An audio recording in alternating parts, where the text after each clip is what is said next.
And the Canadian province of Ontario is turning its back on a major source of energy. It's shutting down its last coal-fired power station at the end of this year. Once North America's biggest producer of coal-fired electricity, this generating station will soon close. At times, half the province's power came from here, but what comes out of the towering chimneys prompted a change of policy. By early next year, a whole new mix will power Ontario. It's about 50% nuclear, it's about 25% hydro, it's about 15% gas, and then the rest is a mix of wind, solar, biomass, that kind of thing.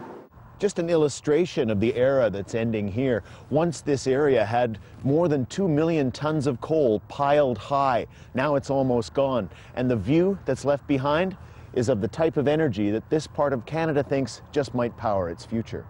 Ontario's government encouraged private investors to build hundreds of wind turbines, plenty of solar panels too. It's clean and green, but the high cost of power from wind and sun has consumers like retired teacher Betty Ort longing for the days of coal.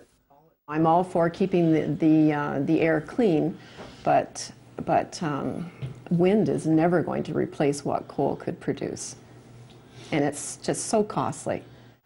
As Canada's manufacturing heartland, Ontario needs power, but soaring electricity bills discourage new investment.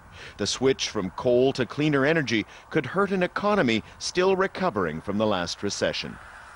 Of course, coal does have emissions, and there are important issues, but we never really got focused on how to fix those. It was just throw it all out. Mr. Speaker. Power and politics in Ontario's Parliament, where there's been fierce criticism of the emphasis on green energy and its impact on costs.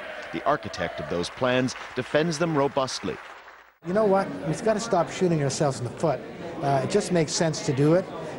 We get through it, and when you take all the costs involved, it ends up being more cost effective.